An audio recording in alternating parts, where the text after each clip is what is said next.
Welcome in to the Blanket Coverage Podcast. Today is our first regular episode since joining Going the Distance. We are super hyped about that. I'm joined, as always, by my co-host, Jack Wallace. And today we are going to discuss everything about college football week one, because in the future this is going to be recapping college football and the NFL.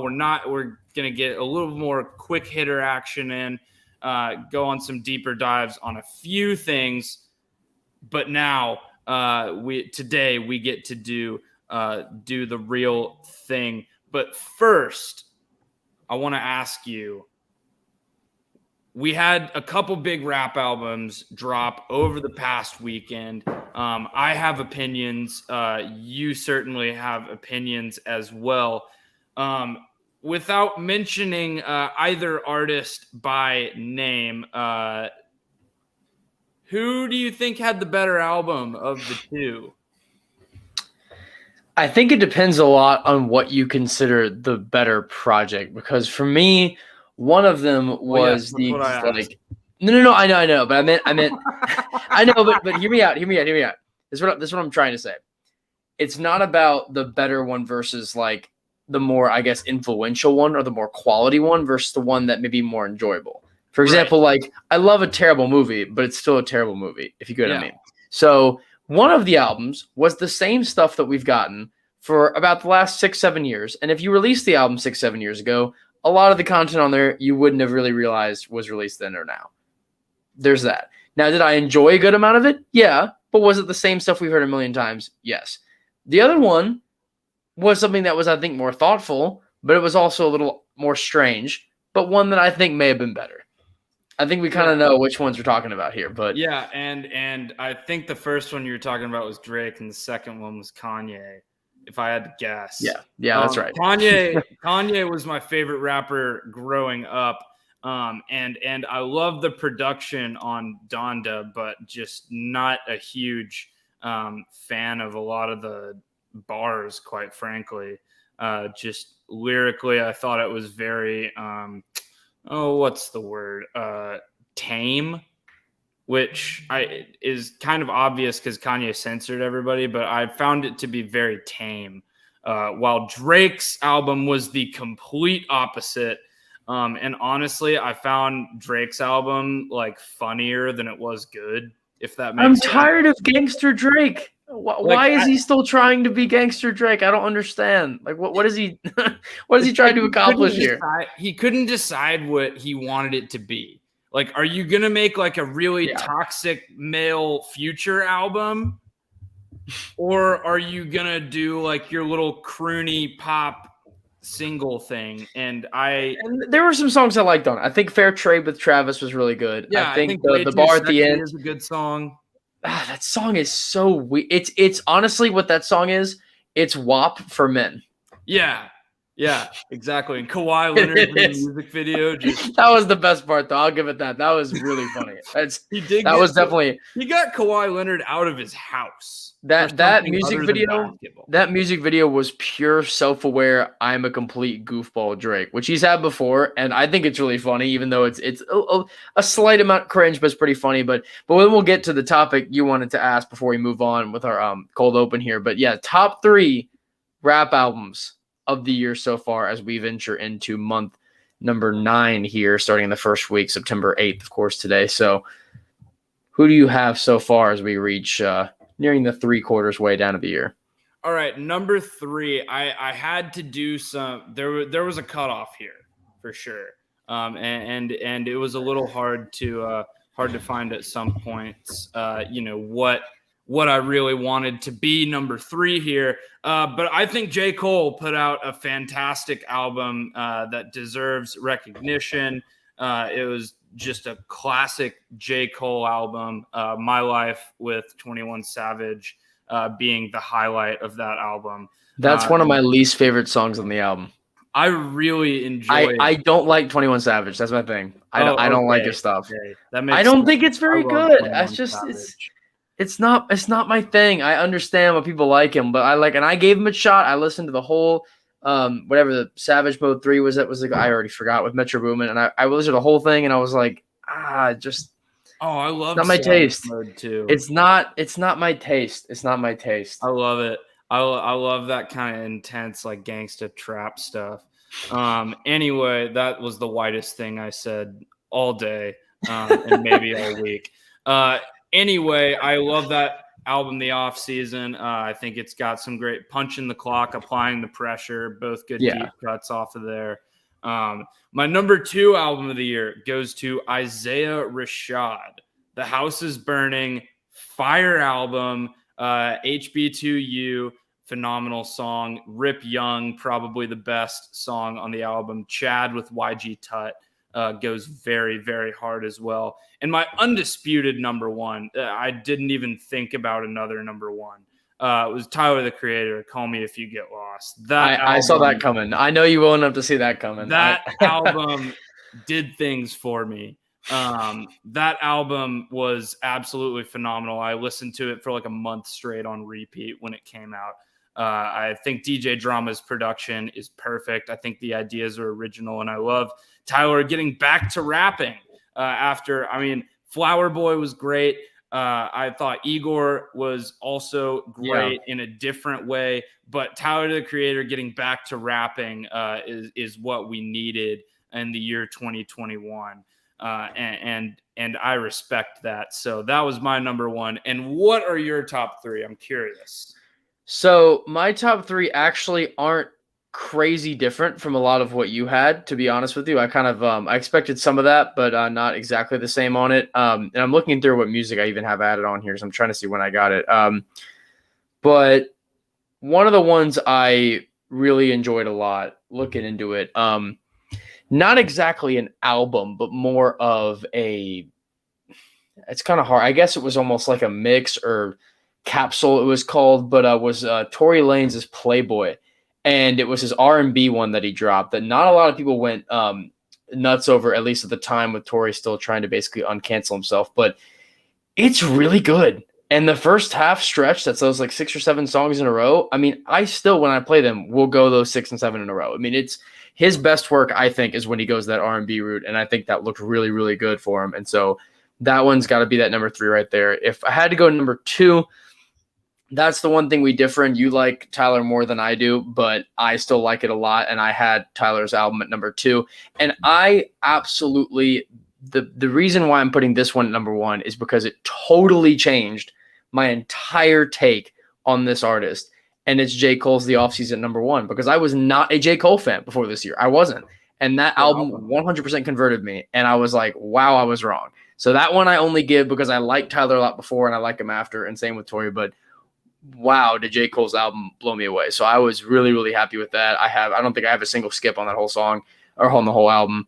That was one of the most complete things I've seen in a while, but that's at least my takes there. It was slept on. It was overshadowed it's overshadowed by all the hype around Donda. It's overshadowed by the hype around Drake.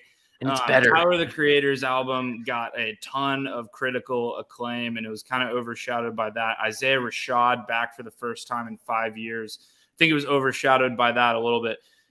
J. Cole just had the disadvantage of dropping way earlier than a lot of those artists. And I think as the year goes along, we tend to forget about stuff that was released earlier in the year as so much new music comes out around the fall.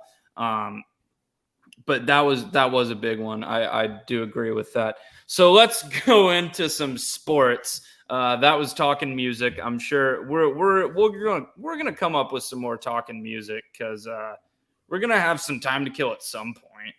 What's 10 minutes to talk about one of our favorite things other than sports, which is That's very music, true. of course. Exactly. So let's talk about some other sports. Jack, take us through the playoff race in baseball. A recurring segment on the TCU 360 version of our podcast was that I just love to piss people off by hating on baseball. I've gotten more into baseball a little bit. See, I'm telling you, a little bit more attention because I started winning money gambling on baseball. Well, that's the only reason. But when you have money on the game and when you have stakes on the game, I see how, there's a lot more pressure in each pitch, each at bat. And I see the appeal of it. But that being said, I'm probably still never going to watch a baseball game other than like the World Series, maybe the championship series, the league championship series, where I don't have a stake in the game or have money in the game because I don't have a baseball team. Maybe that's what I need. Maybe I need a baseball team. I know what team is closest to you, and invites are always open. So there is that. I don't know. They went to the World Series last year. I think, or not the World Series. They went to the league NLCS last year. I think I don't want to be a bandwagon fan quite yet. Oh, we are not going back. Pretty close to, we are not going back. Oh, I knew that. You gotta pump the brakes there. But Cincinnati is also pretty close. So maybe are. I don't know why you subject yourself to being a Reds fan, though. That's a lot to subject yourself to. But yeah, looking at the race ahead, before we start anything, though, I do have to say, simply because the timing worked out great, but only about an hour ago did the legendary Derek Jeter get inducted into the Baseball Hall of Fame. I actually had some friends there out from Syracuse go to Cooperstown, which, yeah, Cooperstown is only about an hour away. It's very, very close to me. I haven't made a trip out there yet. I actually did make a trip to Springfield, and I saw the Basketball Hall of Fame out there this weekend. So that was a really cool experience. Very much recommended if any of you are near the Boston or anywhere in New England area. But Cooperstown, I've heard, is amazing. I just haven't been yet myself, but I look forward to it. But congratulations to Jeter doing that. Obviously, one of the greatest Yankees of all time, which is saying a lot considering the Yankees. But just wanted to shout that out to start. But looking ahead at the stats of where these teams are looking. So far through the race, and this may be not 100% updated with these stats because they change, obviously, every 10 seconds. But looking at it right now, division leaders. Nobody has officially clinched the division, but we do have 3 teams and basically 4 teams that have it nearly clinched up. And that's the Milwaukee Brewers nearly locking up the NL Central, the Tampa Bay Rays with the AL East, the White Sox with the AL Central, and then the Astros with the AL West. Those are right about done. Braves are pretty high favorites in the NL East with about a 74% chance to win that. That isn't exactly on, though, because there's been basically the garbage fire division this season, and it changes every day. So that one is Braves are pretty likely, but there's no guarantee yet. Dodgers and Giants is nearly a coin toss for who's going to win the West. Dodgers are a little bit favored, but it's really, really tight. And then Phillies do have the second best chance in the NL East behind the Braves, about a 21% chance. And then the Mets have a very low odds, but still possible. And then finally the Athletics with a very slim chance to beat out the Astros, but it's probably not going to happen. Beyond that, looking at overall playoff seeds, the Dodgers, Giants, Brewers, Rays, White Sox, Astros, and Braves have nearly locked up a spot. Yankees and Red Sox look like they're going to be the by far 2 most likely teams out of the AL to make it. And then Reds, Blue Jays, Phillies still have a somewhat decent shot. Padres, Mariners, A's, Mets, and Cardinals all pretty much falling off. In terms of teams that are basically eliminated, that's everybody else. As of right now, the Pirates, D-backs, Rangers, and Orioles are the only ones mathematically gone. But the Twins, Cubs, Royals, Nats, Tigers, Marlins, Rockies, Angels, and Indians are all on life support, and pretty much all are guaranteed to be eliminated at this point.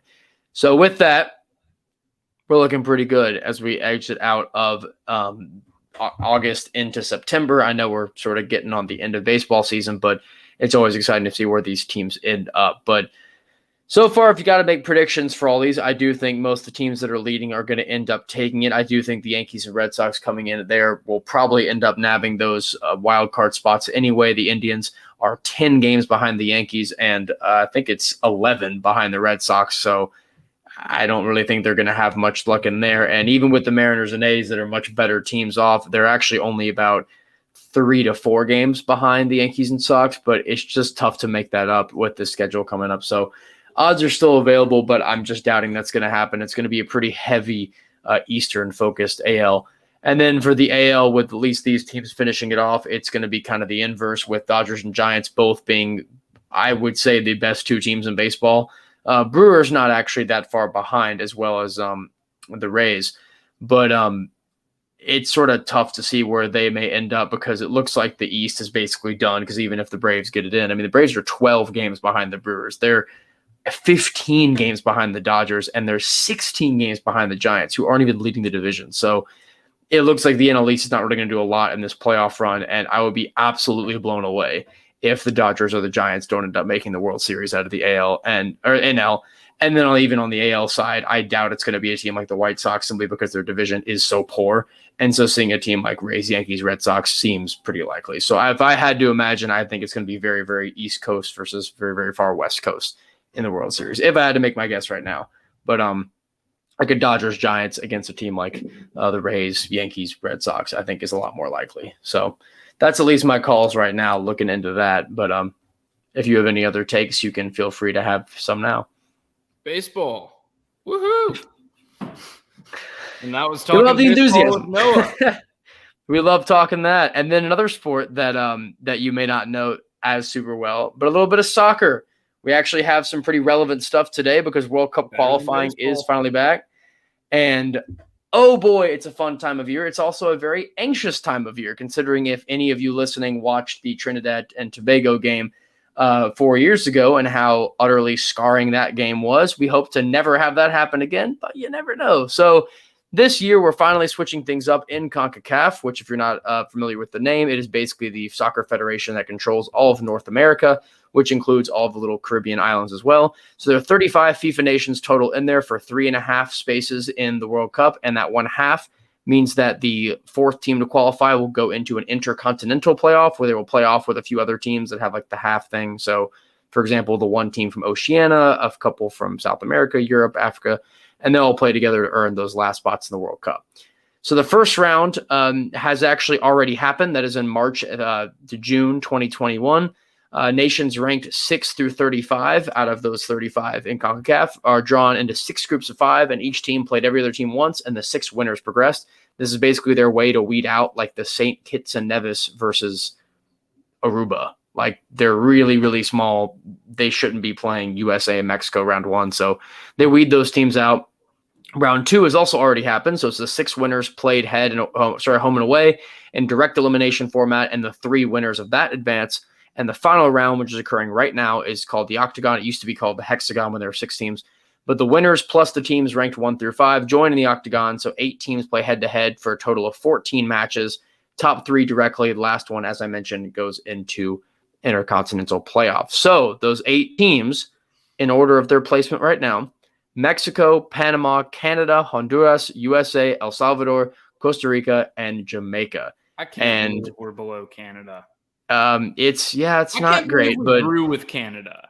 Now, to be fair, Canada, Honduras, USA, El Salvador are all tied with 2 points, and then Costa Rica 1, Jamaica 0, Panama then with 4, and Mexico at 6. So again, it depends where we were at. Yes, USA drew El Salvador 0-0 on the road, and then drew Canada 1-1 at home. And tonight we play Honduras on the road. It'll be on Paramount Plus if you happen to have that. I don't really know anyone who does, but if you do, you can watch it. Oh, well, then there you go. Yeah. So great. You should watch the game. It's tonight at 10:30. I watched March Madness. Well, then actually, yeah, they do have a lot on there. So, that might be an interesting way to get some access in on that. So I think that is pretty neat. So those games are lots of fun. Match days 1 through 8, which we are currently in, is from a month ago, August through November, and then they take a break throughout the colder months, and then you start back up from January until March 2022, getting ready for the 2022 World Cup all the way in November. So on that note, yes, the Team USA has had a not entirely stellar start. El Salvador on the road isn't exactly the easiest time, given that, first of all, the CONCACAFing of refs is very bizarre, as well as playing on the road in a lot of these underdeveloped places and I mean like literally the stadium and the field are in horrible shape. Usually that's what happened with the Trinidad game, which not an excuse, still should have won or at least tied, but it is terrible conditions usually in that stadium. And then the Canada draw, that was pretty bad. You got to take that win in. Even though Canada, this is a better Canada team, and I think we've nearly ever faced ever, which I will give them credit. Canada does deserve some credit here. Hotbed, Canada. I will give them credit. I really will. Alphonso Davies is a starter in Bundesliga on Bayern. I will give Canada credit. They're no longer a terrible team. They aren't, but should we finish behind them? Obviously not. But it still is clearly not the best start. So CONCACAF, we're going to continue tonight. We will have that game. We'll have an update on that next podcast, but nervously looking forward to that. Obviously, we need to get at least something out of that. You cannot lose that, but getting a winner would be pretty big. So there we go on that end of it. But as we now move on, we move into college football week 1 recap. We have the whole preview available for you up on our YouTube page here and put on social media. So you can see all of our takes and how some of them have aged pretty well and some of them have already crashed and burned horribly, which again, it's week 1. So you never know. Things could turn around either for the better or worse. Some teams you really liked week 1 that we thought were going to be good could fall apart and vice versa. So what we have on here is biggest winners and losers. If any of you have followed on the Going the Distance Sports podcast website, I know, of course, the podcast you'll be listening right now, but the website, I actually made a list of this winners, losers. I wrote an article about this, so I'm basically just copy pasting what I'm saying in there into here. But of course, we get your takes as well, Noah, here. But on winners and losers, who were the biggest winners this week in your eyes? All right, so we'll go in alternating order here, 1 and 1. My first winner is Chip Kelly. This was a guy who, when he came back to college football, everyone is underestimating Chip Kelly. Everyone's saying, and he was an abject failure in the NFL. He was terrible with the Niners. He was terrible with the Eagles. But this is a guy who knows how to run a college football program and who's been pretty good at it in the past, if I do say so myself. So getting Chip Kelly back into college football, and remember, there were rumors that he might have been looking at Florida, might have been some interest there, a little interesting coaching carousel in retrospect. But for Chip Kelly's team to come out and play the way they did against LSU, who recruits on an obviously higher level, who won a national championship 2 years ago, and granted, this is not the LSU team of 2 years ago, not anywhere close. And I don't think they're going to be anywhere close this year unless Max Johnson can figure it out. This was a really, really strong effort from the Bruins, really able to limit the Tigers on the ground, get a big win at home in probably the most hyped UCLA home game in years. I mean, just based on attendance. Side note from that game, I found out that the LSU fans had drank the entire LSU section out of beer by the first quarter. That's impressive. The entire LSU section was sold of this Rose Bowl was sold out of beer by the first quarter. And for UCLA to top that and beat the Tigers, I'm sure there was a lot of sad drinking from Tigers. It's only my second favorite beer-related story of the college football weekend. There is a funnier one, yes. I'm interested to hear number 1. Jack, who is your first winner here? And we'll get to that. I'll bring it back later. But my number 1 here on this is actually kind of expanding on your point, but mine is the entire Pac-12 South, minus Arizona. But the whole Pac-12 South, minus Arizona, played very, very well this weekend and deserves a lot of credit. And if you're going to go down the line of it, number 1 on here you're going to have in terms of at least ranking was USC, who ended up playing San Jose State, who you may think, well, that should be an easy win. But if you watch last season at all, it's not an easy win. San Jose State played a really good season, one of their best in history, winning their Mountain West division and actually going on to win the Mountain West. I called that game. They played Boise State and won. So they are actually a pretty competent team, and USC took them down without a ton of trouble, at least in the second half. Number 24, Utah also showed up and had a big win. And number 25, Arizona State, which, again, we'll get to later why getting big wins over bad opponents wasn't exactly a given this weekend. But the 3 ranked teams ended up doing really well. UCLA, of course, as you mentioned, taking down LSU in the one unranked over unranked win of the whole division. Bruins are now 2-0.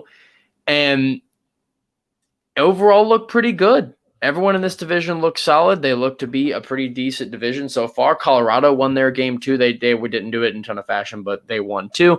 Again, Arizona with their loss didn't look great, but overall the Pac-12 South, especially for a division with the Pac-12 that everybody rags on the Pac-12 all the time, and a lot of it's deserved, but we do have a division that's a legitimately really good one that I think could do a lot this season. Now, the Pac-12 North was a different story, but at least on the South, they had a very, very successful weekend. Yeah, absolutely. My second winner is my preseason predictions. I am the winner in this case because if you'll remember back to a week ago, my playoff predictions were Georgia, Ohio State, Clemson, Alabama.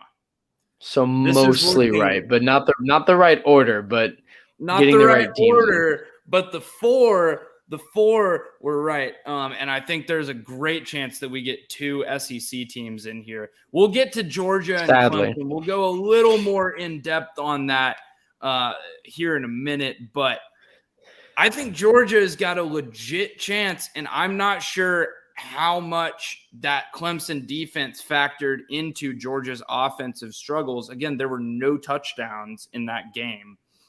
So, on both sides of the ball, or on both sides of the coin, on both sides of the field, it was tough sledding on offense. And I just think it was one of those games. I'm fully confident that we'll see Georgia's offense return to form against the tough SEC East. Yes, but will take shape over the rest of the year as they get to play teams like Tennessee and this Vanderbilt. year Florida and Vanderbilt. Oh my goodness, that game. Later. That game. I mean, if Georgia wanted to, they could put 100 on them. Yeah, I went to a Vanderbilt tailgate before that game, and I mean, no one cared about the game, rightfully so, and it was still one of the worst tailgates I've ever been to, maybe the worst tailgate that I've ever been to in my life. But Jack, give me winner number 2. Winner number 2 actually leads into that, and I'll be short on this because I want to talk about the game later, but just the whole defensive unit of Georgia. And as you know, I'm not someone to go overboard praising Georgia a lot, but you can't not do that here. I mean, Clemson went into this with an obviously excellent offense from last season. Now, again, we're missing a lot of players. A lot went pro. It was very obvious this was not 2020 Clemson at all, but they still were shockingly bad. And I'll get to the stats on this game later when we get more into it, but it was a historically bad offensive performance from Clemson, which is because of the very good. Yeah, and it's because of the really good defensive performance of Georgia, not just because they were incompetent. It's because Georgia shut them down. And now, again, Clemson will not play another team like that on the season, at least until the postseason. But it's very obvious. Yes, Clemson still minus any kind of epic, insane disaster will still make the playoffs. All this game does is basically prevent any kind of boost to them and does put them on the list of saying, while you don't really have a particularly hard schedule left, you cannot screw up at all. That was their game they had for leeway. So now Clemson's leash is very short. Again, not a very hard walk down the road, but the leash is very short. So that was my big one there. Georgia's defense was incredibly impressive. Absolutely. So my third and final, which actually, these all segued so perfectly. My third and final winner for this week is Big Ten football. Because if you like watching 2 defenses absolutely slug it out, you got your money's worth this weekend between Penn State, Wisconsin, which was an awesome game. What an awesome week 1 college football game. And then you get Clemson, Georgia, which should have been an honorary Big Ten game. I believe it was a very classic. Probably dub it an honorary Big Ten game, in which neither team scored a touchdown the entire game. And that's Big Ten football if I've ever seen it. Big Ten football is the winner this weekend. And I did want to throw in my honorable mention for the weekend, which is Kansas, the state and the school, because the school got their first win since, I believe, 2019, because I'm pretty sure they went winless last year, if I'm not wrong. And then Kansas State coming out and laying it on Stanford. So the entire state of Kansas, but specifically KU, is my honorable mention of the week. I have to tell you to thank you for making me flip K-State and Texas on my riser faller list, because it seems that was very true. And again, and that's not knocking Texas, but they we'll go through their game later, and it's not like they had a ton of trouble this weekend, but there's still a lot left to see what Texas can do. They might still lose to Kansas. I'm still not. Yeah, Texas didn't fully sell me, but they didn't like flop. So I was like, okay, we'll wait. But anyway, on to my end of this segment. My last winner here, which I think may be the most impressive out of all of this, was the 19+ point underdogs. 3 different teams that were underdogs by 19 points or more won, which has never happened in any weekend of college football ever, and happened to 3 different teams. So that is just insanely impressive by itself. I'll get into more specifics of that a little bit later. It won't be a long segment. I've got the list if you just want me to read it right now. Oh, yeah, you can go ahead with it. Montana beating UW, which will segue perfectly into my losers. A ranked UW, mind you. Only the 6th time in history that a ranked team has lost to an FCS school. Only 6 times ever has that happened, and somehow it happened. Shout out to the Grizz up in Missoula for getting the job done there. NIU, I believe it's was that Northern Illinois or Iowa? Northern Illinois. Oh, yeah, this segment, we can just call it the Agony Olympics, because it's just pure pain right here. We're just saying, what event are you suffering through? So, Washington fans, you are in probably the biggest suffering moment. I mean, you are the first FCS win over a ranked opponent since 2016. Second least amount of points actually scored in a loss since 1983, when Penn State lost to then FCS Cincinnati 14-3. So that's pretty painful. And yeah, talking about NIU, Georgia Tech took the trust the process. Jeff Collins is on the seat's actually not hot anymore because it already burned up. 22-21 loss to Northern Illinois, missing 3 field goals and allowing 8 points on the final drive. Yeah, I complained about this before last year. If any of you listened to this last year, I complained about it last year. I complained about it 2 years ago. In 2019, when we started this podcast, I complained about it. And I'm still here 2 years later saying, why did we sign this man to a 7-year contract with basically no buyout option to a guy that has no real proven huge success? I mean, yeah, you did pretty decently at Temple, but it wasn't like they were any kind of world beater.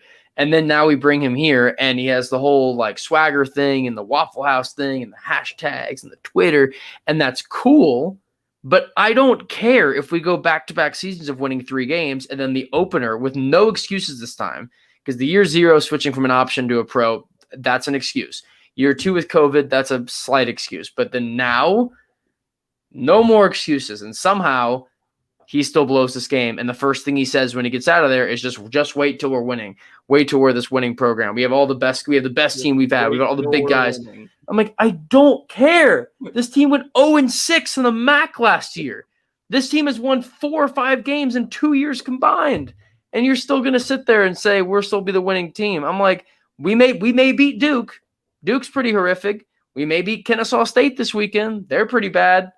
But other than that, this was one of the gimme games. We paid them $1 million, $1 million. We paid them to come here and play, and then they beat us. And it's like, Syracuse may be a better team in Tech this year.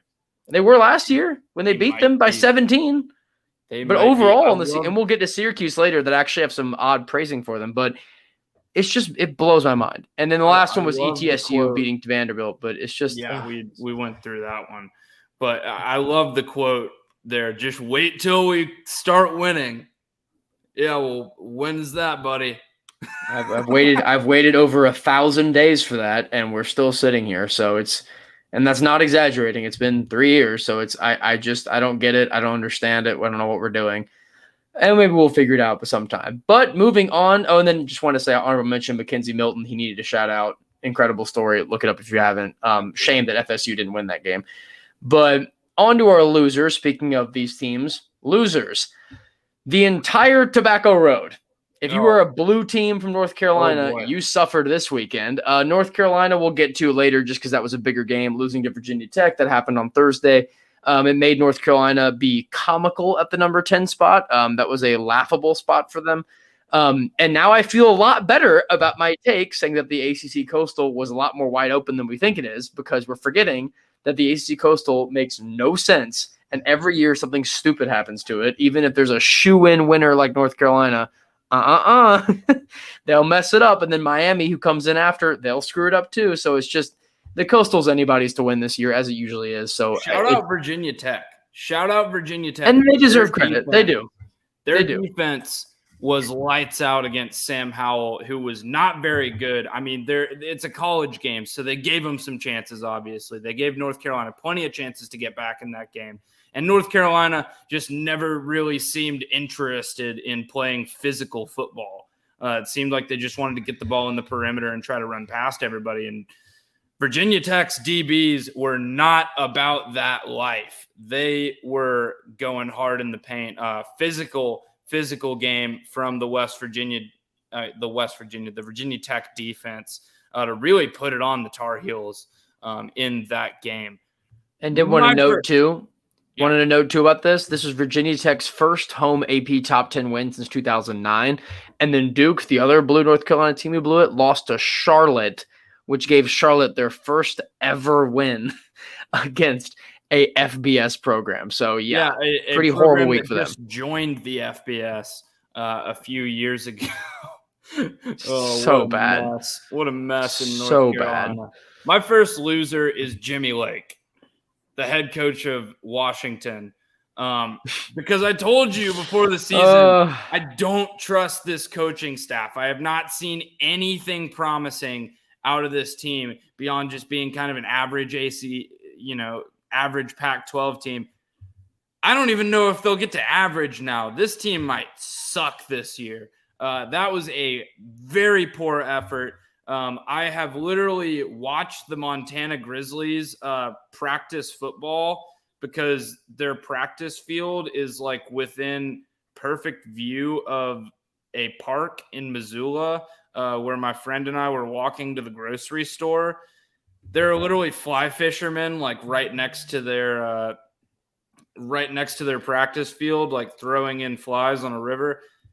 And then you've got the Washington Huskies, who put several defensive players in the NFL over the last 6 years, quality defensive players, mind you. This is a team, one of 10 teams, if that, to ever even make the college football playoff. And they just lost to I forgot about that. We all forget about Washington's very short trip to the playoff, which I still think is funny that back when, college football was actually fun to watch, but at least postseason big time games. Before it's out of control. Before that became unfun, but yeah. These are all kind of blending together at this point, but go ahead with your second loser. Well, my second loser was Jeff Collins, who was the Georgia Tech, I wish it was, but is the Georgia Tech head coach. I already mentioned a good chunk of why he's a failure here. It's 6-15 since starting at head coach, which I'm no mathematician, but that's bad. I don't know really any other Georgia Tech coaches who have done that. And again, 7-year contract. If we do fire him right now, we have to pay him 100% of all of the money through the end of his contract, which we're on year 3. So, yeah, I don't know who drew up the contracts here because I thought we were a smart school. Apparently not. So we're kind of locked in on that end. And again, there are parts of what Collins has done that are good. I'm not trying to totally rag on him. Has Georgia Tech totally changed their image for the better? Yes. Is it much more enticing to go to Georgia Tech in terms of what their marketing has been and what their sales have been and having Adidas and all these other things? Yes. It's a way better thing than what Paul Johnson had. But the problem is that Paul Johnson, while he did not care at all about marketing his team or recruiting, he could really, really coach people to do what he wanted in his weird scheme, and it worked a lot. Georgia Tech had him from 2008 until 2018 through those seasons, and we had 4 of those seasons where Georgia Tech was a legitimate national contender. 2008, 2009, 2014, 2016. Tech was an actually really good top 25 and occasionally top 10 school. And I get that that's not a ton, but 4 times in that, 11 seasons is still a pretty good time. And so it just sort of kills me that then Collins, I get in year 3, we weren't supposed to be going to the national title game or anything or be a top 10 team. That wasn't the expectation. But this year's expectation is a bowl game. Tech should, at this point in the system rebrand, should be going to a bowl game, especially in a very weak ACC Coastal. They should be going to a bowl game. And you play 3 gimme games. So it's like, it's unfathomable that you can sit there and have 3 complete joke games. You already blown one of them and still end up under 6 wins, which will probably happen this year. It's very unlikely Tech goes to a bowl game. Yeah, and speaking of marketing, I bet TiVo is really regretting that investment this week after they sponsored every single player on Georgia Tech. Again, great marketing move. Great move for the players. I love that he did that. It's just you have to win too. We love all this other stuff. It's great. It's like making a cake with just frosting. Like, I love frosting, but if you don't have the cake there, what does the frosting mean? You have to have both. Good point. And I love that. And even if you have cake just straight up without frosting, like what Paul Johnson did, it's still a cake. It's not a very pretty cake, but it's still a cake. Cake is still good. And frosting is awesome, but you gotta have the cake. Have you seen Hard Knocks this year? I need to. I haven't yet. Emmanuel Alarcon from the Cowboys. I want to eat the cake. I want to try the cake. That's me at this point. It's very painful. That was so funny. All right, I'm going to go into my second loser, which shouldn't take very long because it coincides with one of my winners. But the entire state of Louisiana was a loser this weekend, and I don't mean to, add add insult to injury. Yeah, that's a tough sentence. Look, I was like, wait a minute. I really think, we don't want to crap on the state of Louisiana in their current state. Our prayers and our hearts go out to the people of Louisiana affected by the hurricane. But the football teams this weekend looked like shit, quite frankly. And it was not a good weekend for LSU and not a good weekend for the Ragin' Cajuns of Louisiana, who we really thought were going to take more of a stab at the Texas Longhorns. Led for a tiny bit, and it's gone. So, the state of Louisiana was not great in football this weekend. And I think that was incredibly obvious. They are a big loser. My last loser here is smart schools, which we talked about a little bit of these. But if you want to think about what are some schools that have great academics that didn't particularly do well, and I almost had a little bit of these smart schools, specifically more with the side of private ones, but there are some public ones that screwed up too. Now, we already talked about Duke and Vanderbilt blowing it hard, but Stanford, we mentioned, got absolutely rocked by Kansas State. Cal, who had a very disappointing loss to Nevada, who I did call Nevada was going to be a very serious team this year and get some good wins, which they had a very solid win with Carson Strong, but Cal still blew that. And then Rice also lost, which Rice, I only put them on here because Rice should have beaten Arkansas. They were beating them a good chunk of the game, leading them 17-7 at halftime, and then just sort of fell apart, and Arkansas came out and won. So only mean that with all these teams that are, pretty high academics, but not too great on the football field, at least this year. So unfortunate for them. Yeah, no, I like that. That was a creative one. Not a good week for smart schools. Well, my final biggest loser of the week is fans of Big 12 football.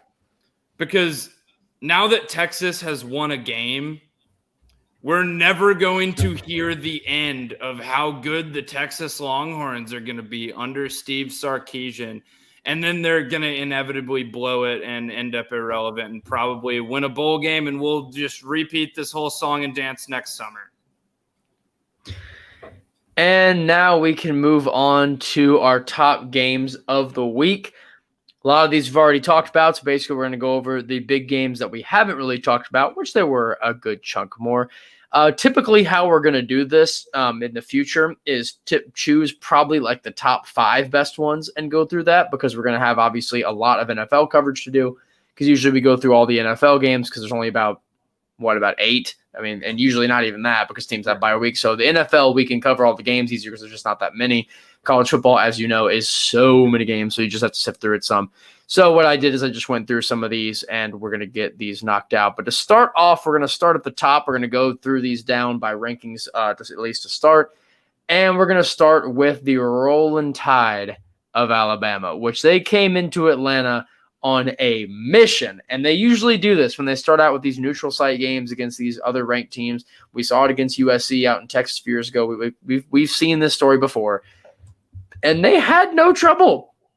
Bryce 0. Young was unbelievably good. He actually set Alabama records for the most yards and touchdowns in a starting debut, 344 yards and 4 touchdowns. It could easily be one of the new Heisman favorites after week 1. I actually can't believe I didn't talk about him with Heisman favorites when we had our preview, because I really liked him, and I thought that Alabama was going to be that good. So I don't know how I missed that in our preview, but it's pretty unbelievable how good Alabama looked in this game. And I get Miami was an overrated team. I get we both talked about ahead of time how this team being number 14 was quite the reach. And even I like Miami a little bit, but I was like, they're not the 14th best team in the country. And that was clear. But I also don't think that they are just an awful team either. I mean, they didn't show up much, but I do think that Bama just deserves it and were that good. I think it's really tough for most teams that are around Miami's level to look really great against Alabama. And I'm really excited to watch more Miami in the Coastal than Alabama in the West, simply because I think that no other team than A&M is going to give Alabama too much trouble in the West, especially looking at how LSU performed, and then even Auburn looking decently, which why are they ranked? But at least looking at Auburn's list of that Auburn. Should not. Auburn's perpetually in the 20s. They're always in the 20s every time. Like they've actually done something in the last 10 years. They just get the benefit of the doubt. If there's a 12-team playoff, you can bet 4-loss Auburn is making it into the 12-team playoff at some point. Just based off, you never know. It is ridiculous. So that's at least like Auburn. You have any other takes on the Bama game? I know it was a fairly cut and dry game, but oh boy, De'Aaron King, buddy, that was a tough one. That was a really tough one. Let's take a look at the stat line. 20 for 30. So he completed 76% of his passes, but only for 179 yards and 3.6 yards per attempt with 2 interceptions. And I mean, if this team is not going to give him any help on the ground, this team is going to crash and burn this year, like every other Miami team ever since like Ray Lewis was there. This could be a bad Miami team. And look, I'm not saying that Miami is going to be a bad team this year just based off of the Bama game, but they didn't even look remotely competitive.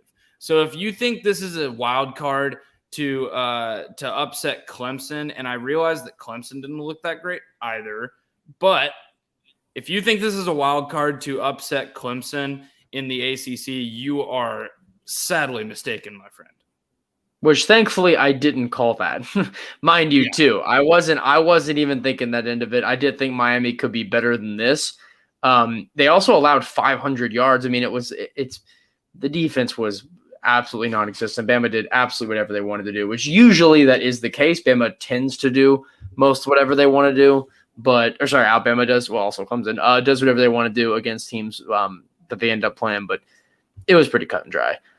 After that, we have Oklahoma, our first Big 12 team off the board, which we were a little I know number 2. I mean, I was singing praises of Oklahoma preseason. I still was a little surprised at number 2, but it looks like now even Oklahoma might be a little surprised at number 2. Because no, it is not.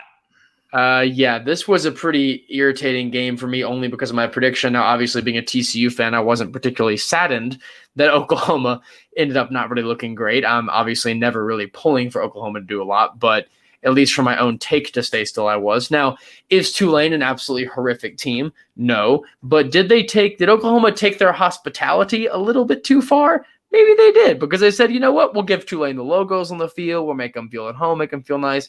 But they made him feel a little bit too much at home, I think. To be fair, everyone should have the angry wave on their field. That is true. It's a beautiful logo. And also Pratt, the Tulane quarterback, 300 yards and 3 touchdowns. Actually looked pretty decent. He also had 34 yards on the ground and a touchdown. Against Oklahoma.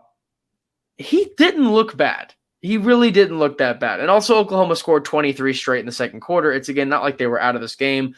But my only question on this game is that Oklahoma still had 3 drives that ended up getting a field goal, including one that was a 26-yard field goal that was only 4 plays, 2 yards, starting the ball deep within Tulane territory and being able to do nothing. So that's the one question I have on this team, is that even against a team like Tulane, why is Oklahoma having to take so many field goals when they should be getting down the field easily getting touchdowns? Now, they still score plenty of touchdowns, but it's a little concerning when your last 5 drives that were scoring, only 2 were touchdowns.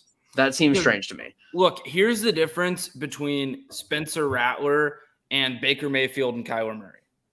Baker Mayfield and Kyler Murray were both great, quick decision makers. Spencer Rattler loves to sit back in the pocket and launch that thing deep.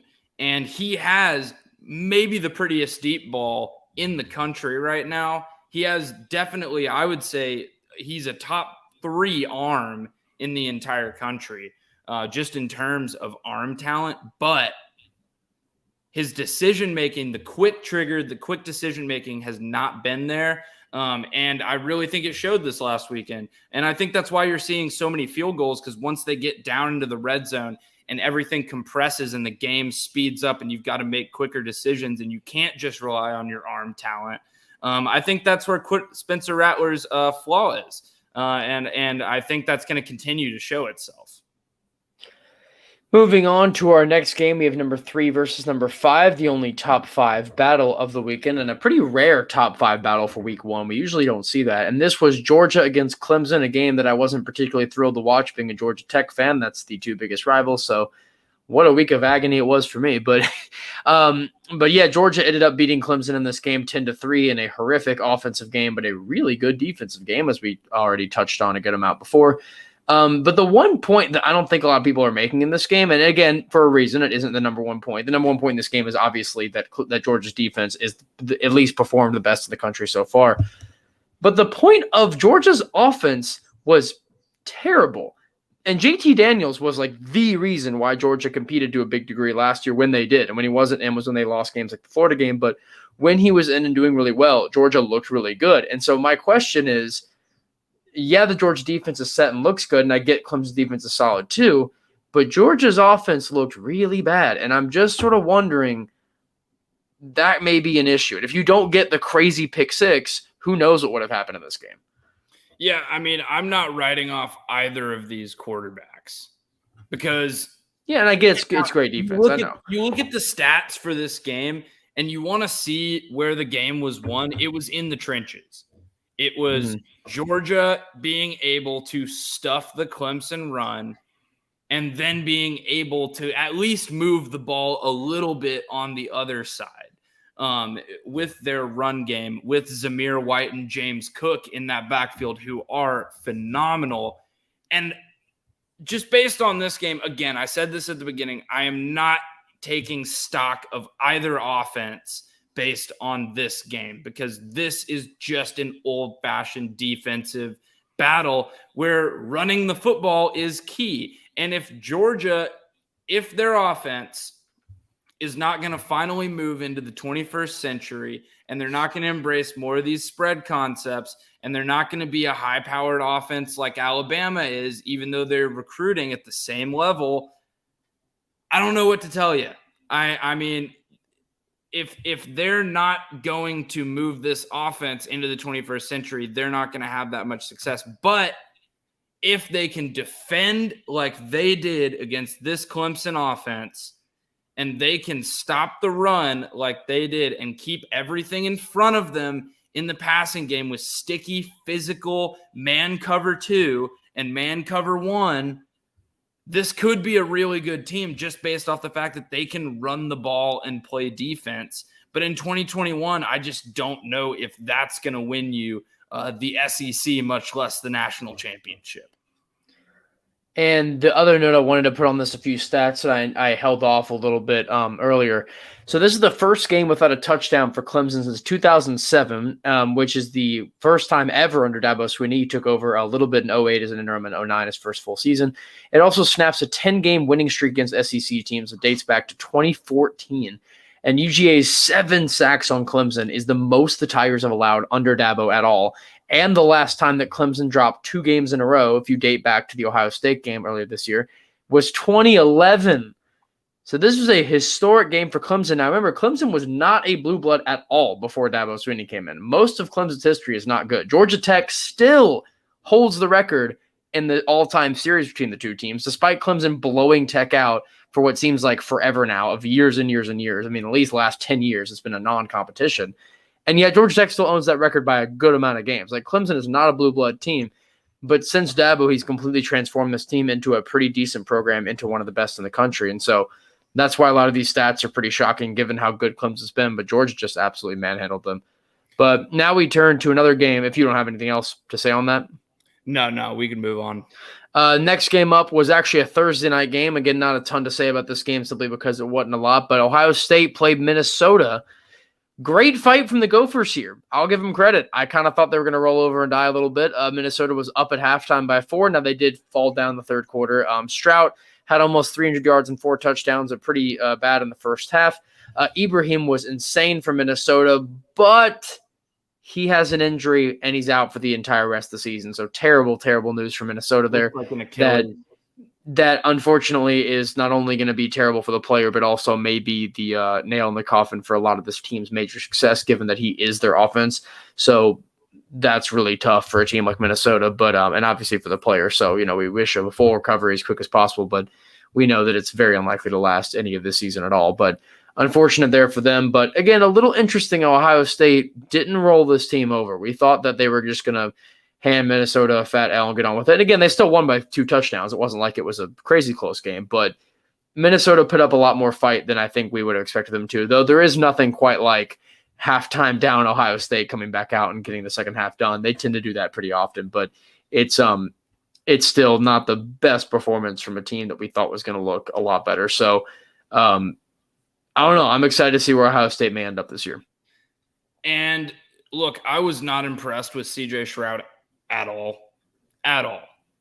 Again, the stat line was not bad, but it's just if the eye test and the first half were bad. That's be the story of the season. He's just going to get 300 yards and 4 touchdowns because Ohio State is clearly better than everyone else in the Big Ten, and it's not even close. It's not close. So I am excited about the Penn State game, though. I am excited about what that's going to be. I'll give them that. Did you see those Penn State DBs? Let's just go ahead and move on to Penn State. We'll take it out of the order later. Did you see those Penn State DBs? I'm telling you, man.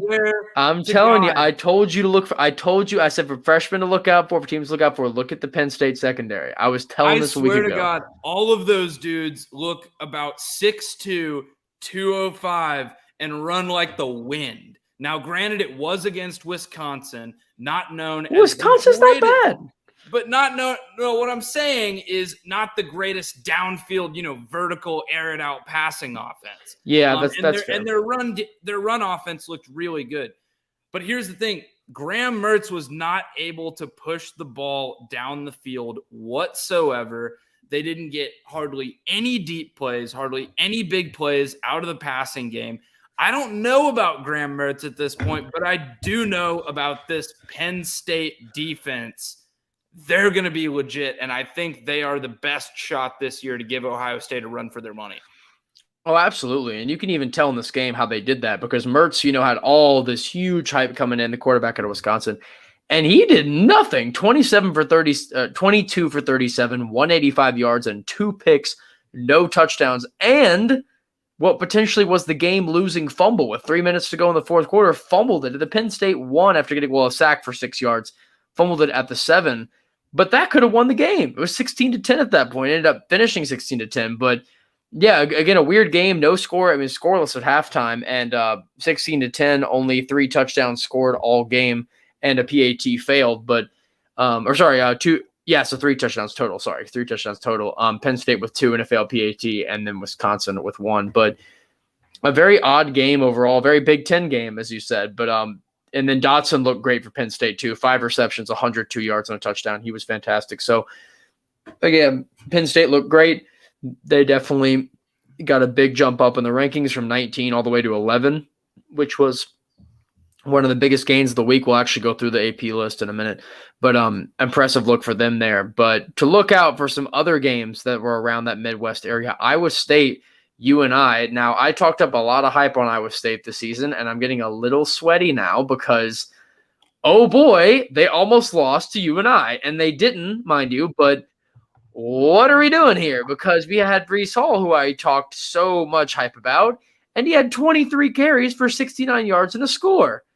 I have an excuse. I think that they were looking forward to the Cyhawk next weekend, which is going to be electric given and that's fair. How well Iowa played this week against Indiana. And that's fair too. And I do think that at the end of the day, a win's a win. And you do want to win your games well and play hard and do everything you can do to look better. And I get they obviously didn't look great this weekend, but at the end of the day, they're still 1-0. And so I think that, looking ahead to Iowa, that game should be the game of the week. I actually forgot that we used to have that game of the week on here. We'll do that again next week, which, again, I would predict that game will be game of the week, but you never know. Excited for that one, though. Another game with another kind of Midwesty team, but they were down south a bit, was Notre Dame, Florida State. This was our Sunday night football game, and this was a weird game. Now, again, this was Mackenzie Milton's kind of comeback game where he came in the fourth quarter and actually led the Noles to a comeback and helped tie the game up on those last few drives. And first of all, goes to show what a disaster that quarterback room was before that, because if you look at the stats of the starting quarterback, Travis for Florida State, he was horrible. 9 for 19, 130 yards, did get 2 scores, but 3 picks. I mean, nearly threw the game away. Corbin was ridiculous on the ground, though. 15 carries for 144 yards on a score. He was fantastic. But I think this game taught us a lot, though, because I think it taught us that Florida State is not back, but they're the closest they've been in a while. This Florida State team is a team that's actually competent, and they have not been competent in a few years. And it taught us that Notre Dame, while they're not the top upper echelon of college football as they were a couple years ago, which they weren't like crazy high, but they were a lot better, I do think Notre Dame can handle a good amount of games this year because they do have a tough stretch of their schedule, but there are a lot of winnable games on that Fighting Irish schedule. Yeah, and I told you before the year, I think Mike Norvell is going to do a better job than people expect this year. Why? Because he did a lot more with a lot less in filling in for Justin Fuente at Memphis. So I know this is a guy that knows how to score points, knows how to build a program, and I just loved what I saw out of the Florida State team. I think they had phenomenal chemistry. I think they dominated both sides of the ball in the trenches. That's clearly shown by the rushing numbers. Their D-line played fantastic. Their offensive line was able to get a push on the Notre Dame front, which is typically the strength of this Notre Dame team. But the surprise of the game was that Jack Cohn for Notre Dame, you look good. Wisconsin transfer, looked really good. And now we have no idea whether this is like the Big 12 effect, where like anyone can throw for 600 yards on Texas Tech on any given week. But I don't know. Florida State recruits at a pretty high level still, even though it's not what it used to be. There's still some talent on this team in the defensive backfield, and Jack Cohn was chopping them up like Swiss cheese. I mean, it was ridiculous, quite frankly. And is Jack Cohn going to be better than Ian Book? That's my question. I mean, I think that is fairly possible with what we have here. Now, again, Ian Book did put up some crazy numbers and was big time for this Notre Dame team. But again, I think a lot of us looking at the schedule, and I know we look at the schedule a lot, but this one really matters, obviously, with Notre Dame because of them not being in a conference. And next up, you have Toledo and Purdue, which should be pretty simple games. But then after that, this stretch, Wisconsin, Cincinnati, at Virginia Tech, USC, UNC. That's a hard stretch. And if Notre Dame makes it out of that stretch, if they can make it out of that stretch with, I mean, I can't possibly see them going undefeated in that stretch, but if you win 3 or 4 games, this could be a New Year's 6 quality team. And I think that they've proven that they can get close to that. Now, again, Florida State was very close to winning this game. Very, very close. They didn't miss a field goal late, which, again, they iced their own kicker, so a good job. For comfort for the Irish. Yeah, this was a little too close, but we'll see how they do because, again, a lot of games last season Notre Dame held way too close. Then when they had to play the big teams, came out and beat them. So I'll give them that in, but pretty impressive on that ratio there. Next up, we talked actually a good amount about Virginia Tech and UNC. The only other games I mentioned here in this sort of after the top 10 was Oregon ended up beating Fresno State, but my prediction was right on this where I said look for Oregon to win, but do not look for them to cover. And I think that was a big one there where I was saying this team is one that is a quality football team. Oregon has proven time and time and again that they're going to win a lot of these games, but it's still game one after what was a weird COVID season. Fresno State has proven to be a decent squad. This could be a very solid game. And Fresno State plays UCLA next, and what I think could also be a really good game next week. Wow. So I'm excited for that. Great game. I'm excited for that one. That'll be fun. With some of these teams, I mean, you see the lackluster week one effort. Sometimes you do have to give teams benefit of the doubt that they are going to come along throughout the year, especially some of these teams that are breaking in new quarterbacks. And I did want to make a side note as well with the things about the picking the games and everything. What we did, we usually went through all those games on it this year, but because now we only have our one time slot for college football, we're going to get a second one. We're going to make these more often, but we'll get another one in. So we'll do that when that comes. But before then, we're just going to pick them on Twitter. So go follow our Twitter account. We're on at Blank Coverage Podcast, where we've always been on, and we'll have GTD Sports retweet that. So if you have GTD Sports following, they'll be retweeting all that too. So we'll be giving you all of our picks. And of course, like last season, we'll be tracking them over the year. And we'll have our big fun episode all the way in January, February time. We'll then look at our record over the year and how we did. So we'll get to that later, but that'll be something later. But just to mention that here. Again, down the list of the ranks, LSU, UCLA, we talked about first top 16 win for the Bruins since 2015. So again, that was a pretty big deal upset. Iowa, Indiana. Now, this was an interesting game because both these teams are teams we sort of were looking at as they could be decent with the Big Ten, but they're not really going to be contender level, more that we're just sort of interested to see how they function. And it was a game that proved a good chunk to me because I was pretty confident in thinking Iowa was going to win this game. I picked Iowa to win. I was pretty confident in that. And oh boy, did they win. 34-6. Iowa was a million times better the team in this game. Penix was pretty bad. 14 for 31, 156 yards and 3 touchdowns. And I made that call on the podcast too, where I said, this team is 100% dependent on if Penix is healthy and decent. And if he is either of those things off, this team is not going to be good. And they looked not good in this game. And it's because he had a horrible stat line. They rely on him. I don't want to rag on a guy that's coming off of an ACL injury. I know, but that's still objectively bad. No. Let me finish my statement. I don't want to rag on a guy that at the end of the year last year tore his ACL mid-season.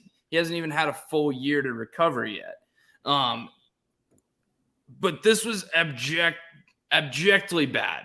It was objectively bad from Indiana. They looked lifeless the whole game. There was no fight whatsoever, and they just looked outmatched by Iowa. So I don't know where this Indiana team that we saw last year is, but that might have just been one of those weird COVID things. And that's true, too. That may have ended up being one of those. Speaking of other sort of weird games, Texas, Louisiana, we touched on this a little bit, but just to sort of finish that, Texas ended up getting a pretty clean win here. They actually got their largest home opener win against a ranked opponent, which, yay for you, Texas. You really beat the crap out of Louisiana, so there's your record. Nobody outside of Austin enjoyed the result of this game, but it still happened nevertheless. Find me. Yeah, watch out there. Watch out. Credit to Texas for getting a good win with Sark, but obviously something we personally don't like to see. Of the other games to highlight here, the only really ones I had was on Friday night, UCF, Boise State. We thought this would be a really fun game.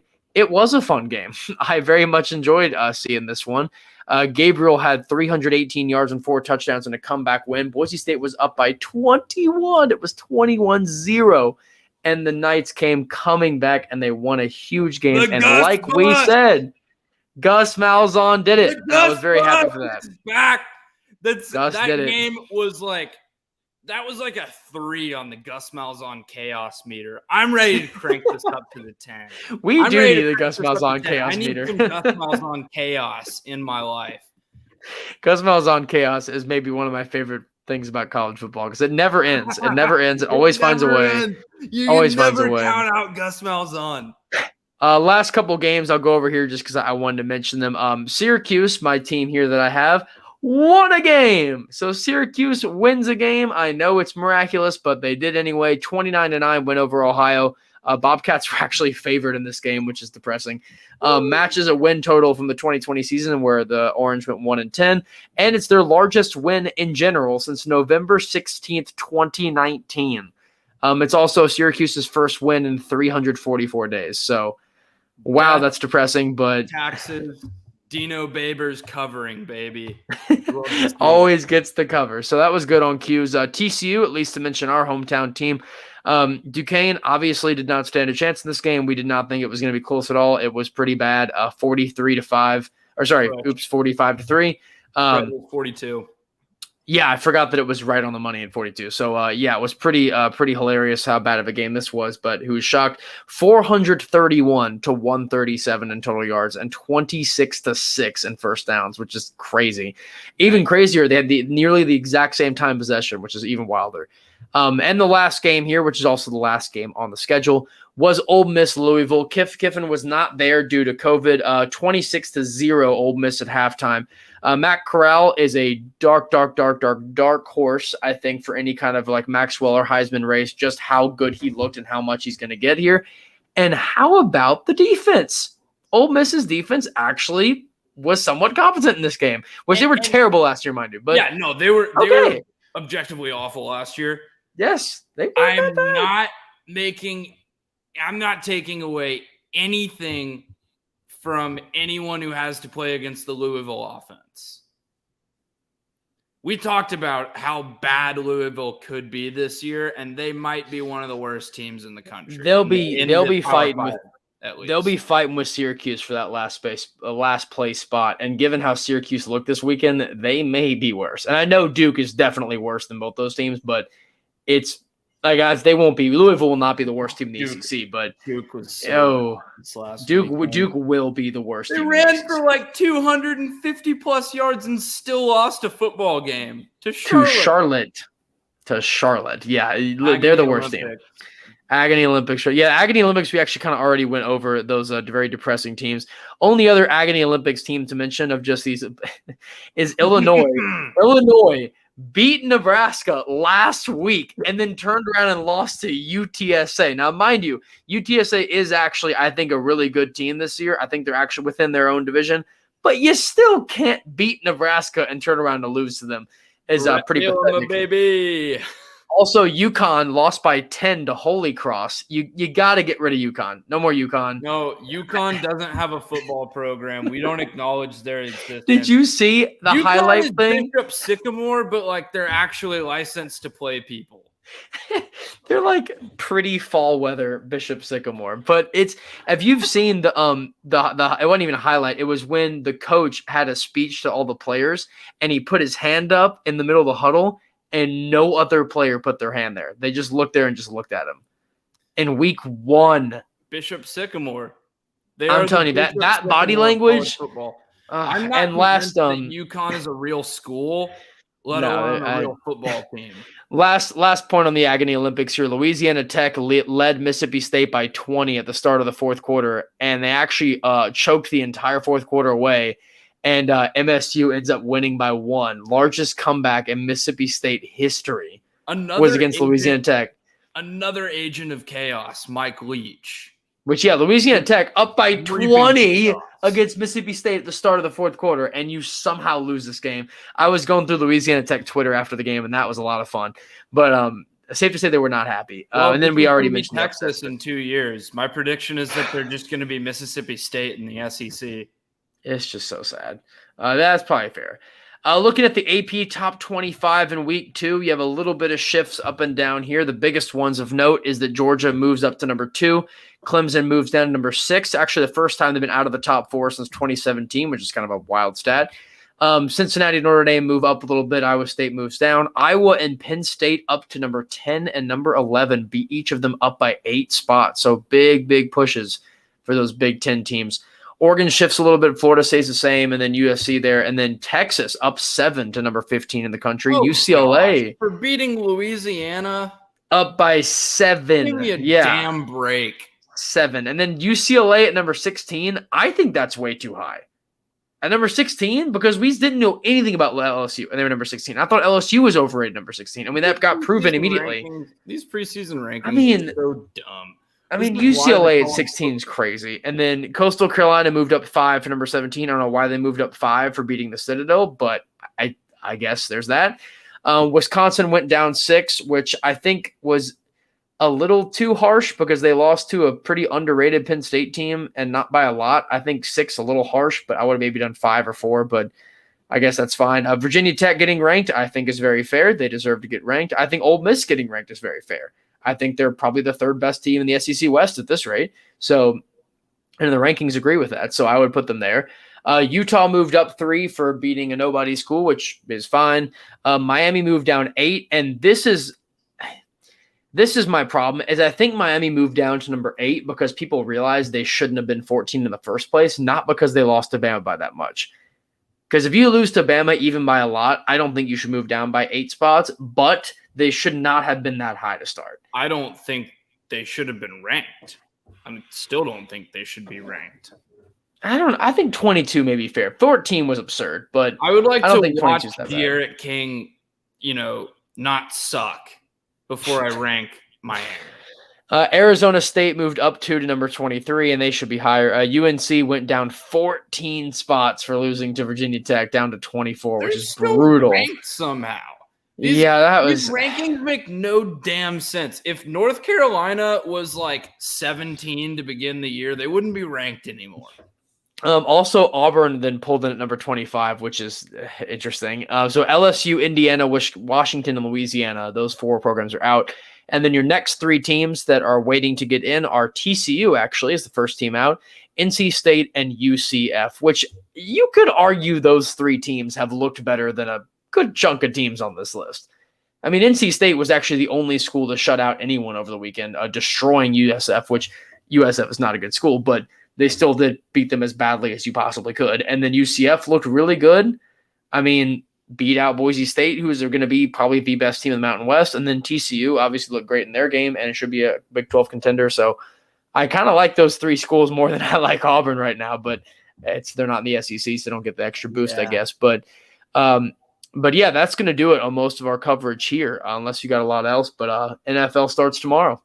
Absolutely. We are going to record our NFL season preview tomorrow. We're going to be going through overs and unders for every single NFL team. We're also going to predict award winners for each of the major award categories. So be on the lookout for that. We may be live. We may just be recording it to drop tomorrow. We will see. But if you are looking for some entertainment in your lunch hour, please tune in tomorrow as we preview the NFL season, which starts tomorrow, and I have to work during the game. So if you're in Nashville, come get a big box of $5 donuts so that we sell out and so that I can watch football. Thank you. Sounds like an excellent time. Very excited for that. Thank you so much for listening and tuning in to the Blanket Coverage Podcast. Please make sure to follow us on social media. We're going to be getting a little more content there. We're going to be dropping some clips and everything. So that's Blanket Cov Pod on Twitter and Blanket Coverage Podcast on Instagram. It's right down there below. Please go give us a follow. And our Twitter accounts. Go follow these too. We have them right here. Yeah, you see it. It's other side. It's going across other side. That way. All right. There you go. Once again, thank you so much for tuning in. Make sure you check back later this week for our NFL season preview before the action starts tomorrow night.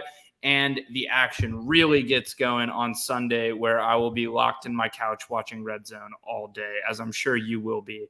I'm more of a Sunday ticket fan, but I am excited for that. I'm a big Red Zone guy. I like to have Red Zone on one screen and the Titans on the other screen, and then whatever the best game of the afternoon or the most important fantasy game for me is, we'll shift to that Titans screen after. But I do love Red Zone. It's the best way to watch football if you're a big fantasy guy, like both of us are, and we're excited to be competing in the Podcasters Fantasy League. So there's going to be some content coming there, hopefully. But for the last time, thank you so much for tuning in. I am Noah Parker. And I'm Jack Wallace. Peace out, y'all.